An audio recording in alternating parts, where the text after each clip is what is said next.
Assalamualaikum warahmatullahi wabarakatuh.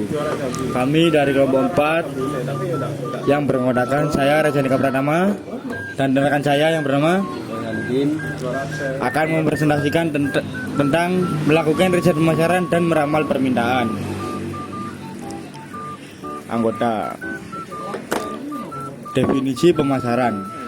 Menurut W. Stanton, pemasaran adalah sistem keseluruhan dari kegiatan usaha yang ditujukan untuk merencanakan, menentukan harga, mempromosikan dan mendistribusikan barang dan jasa yang dapat memuaskan kebutuhan pembeli maupun pembeli potensial.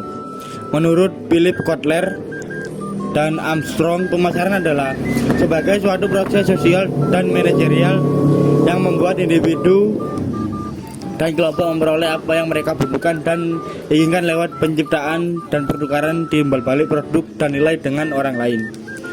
Riset pemasaran.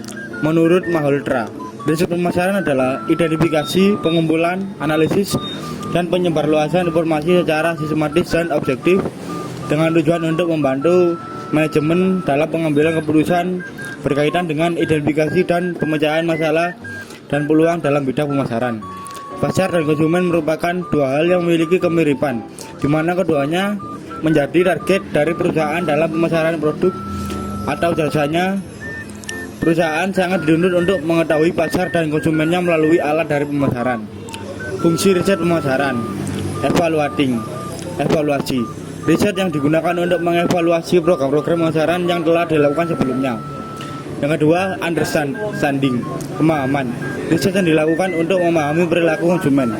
Jenis riset ini adalah riset tentang perilaku konsumen, kebutuhan, keinginan, serta ekspektasi pelanggan. Prediksi. Predicting merupakan fungsi yang paling susah dan berisiko karena unsur ketidakpastiannya paling tinggi. Klasifikasi pada riset pemasaran. 1. Riset identifikasi masalah.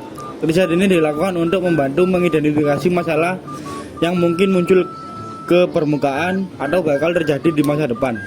Penelitian ini bersifat preventif yang memperkirakan masalah forecast terhadap kecenderungan naik turunnya permintaan, demand, dan penawaran suplai suatu produk di pasar. Riset identifikasi masalah terdiri dari riset potensi pasar, riset pangsa pasar, riset citra merek atau perusahaan, riset karakteristik pasar, riset analisis penjualan, riset peramalan bisnis, dan riset tren bisnis. Yang kedua, riset pemecahan masalah. Riset ini digunakan dalam pembuatan keputusan untuk memecahkan masalah pemasaran secara spesifik. Riset ini melihat masalah pemasaran yang pernah dilakukan dengan mengidentifikasi masalah yang telah terjadi dan mendapatkan solusinya. Hal itu merupakan